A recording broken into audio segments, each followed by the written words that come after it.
Hello guys, welcome to my channel. आज हम सीखेंगे कि कहाँ हमें इज़ लगाना है, कहाँ हमें एम लगाना है और कहाँ आर यूज़ होगा। तो यह वीडियो उन बच्चों के लिए है जो हिंदी की तरह सोचते हैं। जैसे कि यदि सेंटेंस के लास्ट में है, हिंदी के सेंटेंस में लास्ट में यदि है तो वह वहाँ पर इज़ यूज़ करते हैं। यदि हिंदी के सेंटेंस के लास्ट में हूँ आ रहा है, हाँ में बड़े हूँ की मात्रा और ऊपर चंद्र बिंदी हूँ, तो वह ए एम यूज़ करते हैं। हिंदी के सेंटेंस में लास्ट में है आ रहा है, मतलब हाँ में आई की मात्रा और ऊपर बिंदी, तो वह लोग क्या यूज़ करते हैं, आर। तो हमें हिंदी की तरीके से नहीं सोचना है। हम देखते हैं कि अंग्रेज जो हैं वह इसका यूज़ कैसे करते हैं। तो थोड़ा सा अंग्रेज़ों की तरह सोचते हैं और उन्हीं की तरह हम इस टॉपिक को समझते हैं। एक ऐसे ही बच्चे से मिली, मैंने उससे एक सेंटेंस दिया और कहा कि इसे ट्रांसलेट करो। मेरा सेंटेंस था कि मैं बाज़ार जाता हूँ, तो उसने हूँ देख के लास्ट में हूँ साउंड सुना और उसने सीधे आई एम लगा दिया। तो ये तो पूरा ही उल्टा पुल्टा हो गया। तो यदि आप हिंदी की तरह से सोचोगे तो कहीं ना कहीं आप फंसोगे इंग्लिश में, कहीं ना कहीं आपके सेंटेंस रॉन्ग चले जाएंगे। सामने वाला कई बार हो सकता है कि आपको ना बताए, लेकिन क्या होता है कि यदि आप किसी एग्ज़ाम वगैरह में ये लिख रहे हो इस तरीके से, तो फिर तो वहाँ पे आपके नंबर कट हो जाएंगे। तो आप एक बार इस वीडियो को पूरा देखो बिना स्किप किए। और यदि बहुत ही छोटा वीडियो बनाऊंगी मैं, ज़्यादा लेंथी नहीं बनाऊंगी, बस इस टॉपिक को समझाना है कि ये कैसे यूज़ होता है। इससे पहले मैंने डू डज के ऊपर भी वीडियो बनाया है, तो आप वह भी देखकर डू कहाँ यूज़ करना है, डज कहाँ यूज़ करना है, तो ये पूरी सीरीज़ चलेगी। सारी हेल्पिंग वर्ब जो होती हैं सबको लेकर मैं वीडियो बनाऊंगी कि किस जगह किसका यूज़ होता है। शायद मेरे व्यूवर्स को हेल्प मिले, उनके कन्फ्यूजन्स दूर हों। तो आज का टॉपिक है हमारे क्या रीज़न है कि हम सेंटेंस में इज़ लगाते हैं, क्या रीज़न है कि हम एम लगाते हैं, क्या रीज़न है कि कई जगह हम आर यूज़ करते हैं। तो उसके लिए सिर्फ एक इस चीज़ को समझना होगा कि ये प्रेजेंट टाइम को शो करेगा। फर्स्ट पॉइंट क्या है कि हम प्रेजेंट टाइम की बात कर रहे हैं। 3 टेंस होते हैं, प्रेजेंट, पास्ट, फ्यूचर। तो जो हमें प्रेजेंट टाइम दिखाना है उसके लिए हम इज एम आर का यूज़ करते हैं। और सब्जेक्ट क्या है, जिसके बारे में हम बात कर रहे हैं। हम किसी के भी बारे में बात करते हैं, किसी के बारे में भी बात कर रहे हैं, तो वह हमारा सब्जेक्ट हो जाता है। जैसे कि मैंने कहा कि प्रिया खाना खा रही है, तो मैं किसके खाना खाने की बात कर रही हूँ, प्रिया की। तो यहाँ पे हमारा सब्जेक्ट क्या हो गया, प्रिया। मैंने कहा कि वह 2 लोग मूवी देख रहे हैं, 2 लड़के मूवी देख रहे हैं, तो किसके मूवी देखने की बात कर रही हूँ मैं, 2 बॉयज़, 2 लड़कों की। तो वो 2 बॉयज़ हमारे सब्जेक्ट हो गए। अब इसमें देखा जाता है कि यदि सब्जेक्ट हमारा सिंगुलर है, सिंगुलर मतलब किसी एक पर्सन की बात हो रही, किसी एक व्यक्ति की बात हो रही है, तो हम इज लगाएंगे। ठीक है। एक से ज़्यादा 1+ प्यूपल की बात हो रही है, तो हम वहाँ पर आर यूज़ करेंगे। इतना समझ में आया। यदि सब्जेक्ट हमारा सिंगुलर है, किसी एक व्यक्ति की बात हो रही है, ठीक है, कुछ भी एक, चाहे वो वस्तु हो, चाहे वो कोई एनिमल हो, कि कुछ भी हो, सिर्फ सिंगल होना चाहिए, तो हम वहाँ पर इसका यूज़ करेंगे। सब्जेक्ट यदि हमारा प्लूरल है, एक से ज़्यादा लोगों की बात हो रही है, तो हम वहाँ पर आर यूज़ करेंगे। ठीक है। यहाँ पर ए एम है, जो कि सिर्फ आई के साथ आपको दिखेगा, आई एम। अब कुछ सब्जेक्ट होते हैं प्लूरल कैटेगरी के, कुछ होते हैं सिंगुलर कैटेगरी के, तो वो भी हम देख लेते हैं। प्लूरल कैटेगरी के सब्जेक्ट क्या होते हैं, पहला देख लेते हैं आई। आई के साथ क्या आएगा, आई के साथ एम आएगा। प्लूरल कैटेगरी के सब्जेक्ट जैसे कि यू, यू के साथ आर। वी, वी के साथ आर। दे,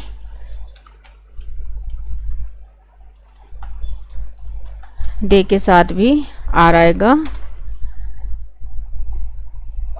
एक से ज़्यादा, एक से ज़्यादा है, जैसे कि यदि मैं दो नाम लेती हूँ कि रिया एंड प्रिया, दो नाम हो गए, एक से ज़्यादा लोगों की बात हो रही है, तो यहाँ पर भी हम आर यूज़ करेंगे। सिंगल नाम है, सिर्फ मुझे रिया के बारे में कुछ कहना है, तो रिया, रिया इज होगा, ठीक है। Priya is, Rahul is. You, we, they, I के साथ एम, ठीक है। प्रेजेंट टाइम में, प्रेजेंट टाइम की बात हो रही है सिर्फ, तो और अब हम देखते हैं कि ये कहाँ कहाँ आपको मिलेगा, कहाँ कहाँ ये इज हमारा आपको टकराएगा। तो सबसे पहले स्टेट ऑफ बीइंग में आपको टकराएगा। यदि आपको किसी के बारे में कुछ बताना है कि वो कैसा है, अच्छा है, बुरा है, स्टेट ऑफ बीइंग, उसकी स्थिति बताना है, तो आपको is am are, present time में यदि आप बता रहे हो तो इज एम आर मिलेगा। जैसे कि मुझे कहना है कि वह मोटा है, तो ही, अब ही। अच्छा एक चीज़ और,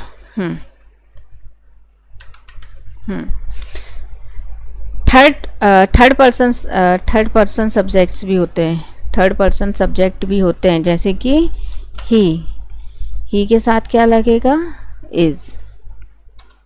शी, कोई लड़की है उसके बारे में बात हो रही है, तो इज।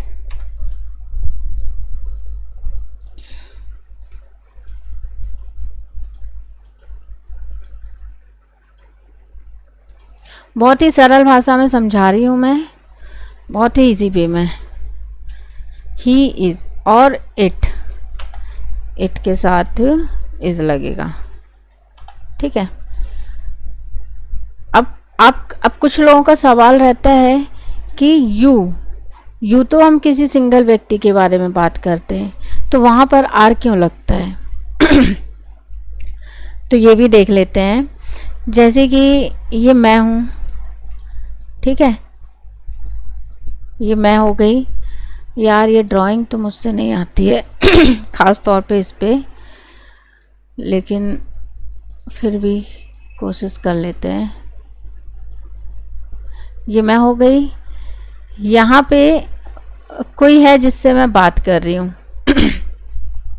यह समझ लो, यहाँ पर कोई है जिससे मैं बात कर रही हूँ, तो मैं अपने लिए क्या हूँ, फर्स्ट पर्सन। क्या यूज़ करूँगी, आई। फर्स्ट पर्सन, यदि मैं अपने बारे में कुछ कह रही हूँ तो मैं आई यूज़ करूँगी। ये व्यक्ति मेरे लिए क्या हो गया, सेकेंड पर्सन, ठीक है। तो सेकेंड पर्सन के लिए मैं क्या यूज़ करूँगी, यू। तुम मोटे हो, तुम पतले हो, यू आर फैट, तो यू के साथ क्या लगेगा, आर। आई के साथ एम, आई एम फैट, मैं मोटी हूँ। आई एम टॉल, मैं लंबी हूँ, ठीक है। तो यदि अपने बारे में मुझे बताना है तो मैं आई का यूज़ करूँगी। मैं फर्स्ट पर्सन हूँ, सेकेंड पर्सन यू के साथ आर लगेगा। किसी से भी आप बात कर रहे हो, आपके सामने है या मोबाइल पे है, तो आप यू करके बोलोगे और यू के साथ आर।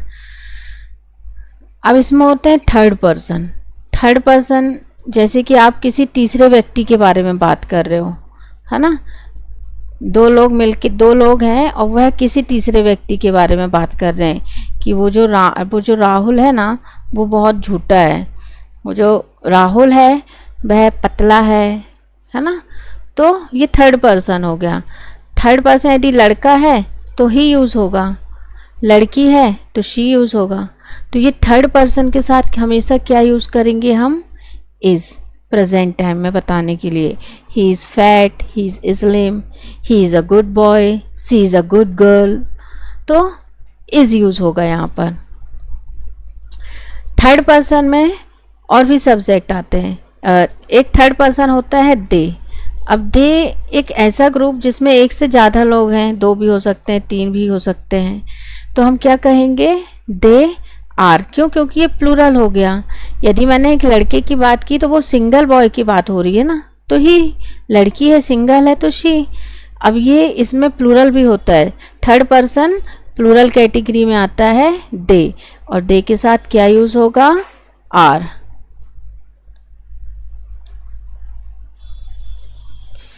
इसके बाद एक और होता है वी, ठीक है, वो भी देख लेते हैं।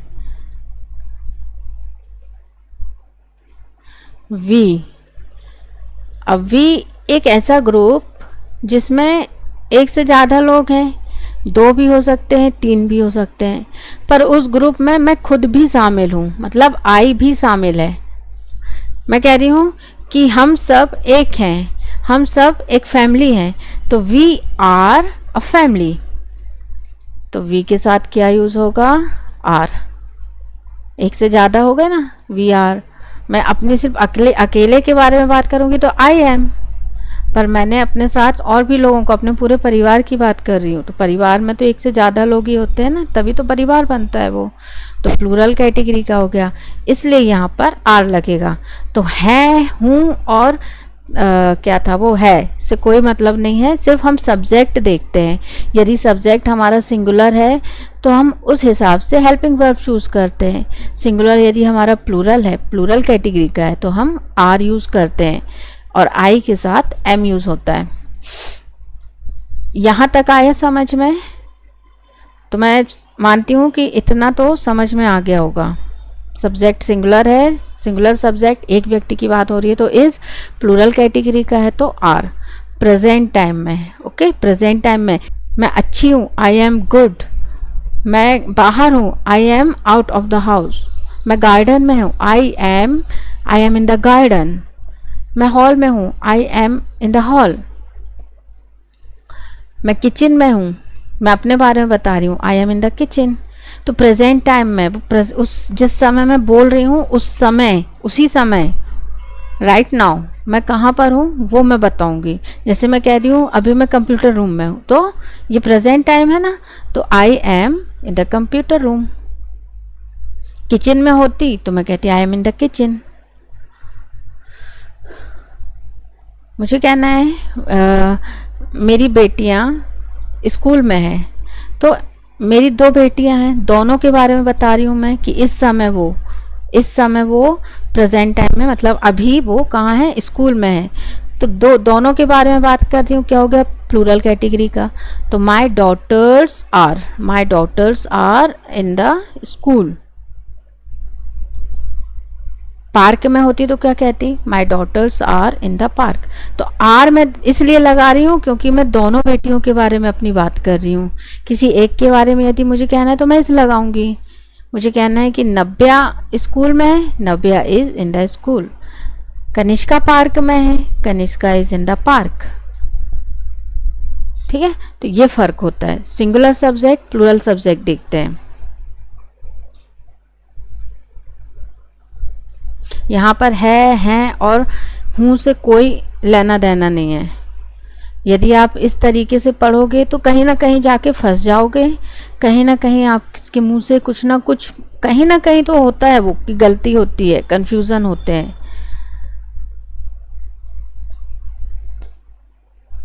चलिए अब आप सेंटेंस बनाना।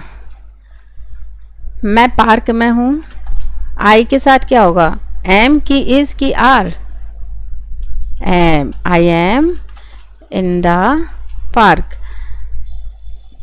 सेम सेंटेंस किसी लड़के के लिए कह रही हूं मैं कि वह पार्क में है, तो ही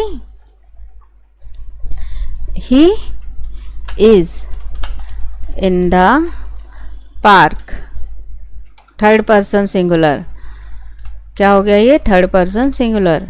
किसी लड़की की बात हो रही है कि वो लड़की पार्क में है, तो she is in the park. I hope कि गाइस आपको समझ में आए। हम सब मॉल में है, तो मेरा सब्जेक्ट हो गया वी। अब वी क्या? हम सब या वी, हम पार्क में है, तो वी के साथ क्या होगा? एक से ज़्यादा लोग हैं तो आर।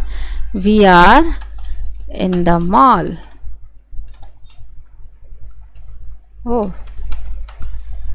ओके। मेरा भाई पार्क में है, तो मेरा भाई, मैं एक भाई की बात कर रही हूँ, मेरे दिमाग में है ना कि मैं तो अपने एक भाई के बारे में ही बात कर रही हूँ, तो my brother is in the park. तुम्हारा भाई पार्क में है, क्या हो गया हमारा सेंटेंस? Your brother. अब बताओ, इज लगेगा, एम लगेगा कि आर लगेगा?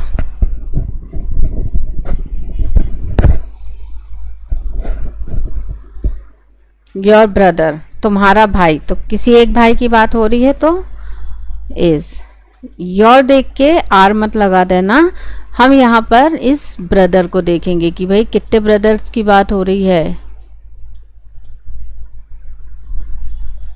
एक भाई की, तो brother is. Your brother is in the park.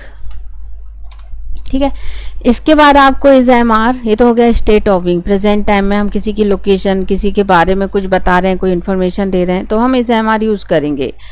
इसके बाद यदि हम कंटिन्यूस टेंस देखते हैं, प्रेजेंट कंटिन्यूस टेंस, तो हम वहाँ पर भी हमें इज एम आर दिखेगा। अब आपको पता है कि किस सब्जेक्ट के साथ इज लगेगा, किसके साथ एम लगेगा और किसके साथ आर लगेगा। तो आई होप कि आप वहाँ पे भी कंफ्यूज नहीं होंगे, क्योंकि ये जो यहाँ पे लॉजिक है ये सेम रहेगा।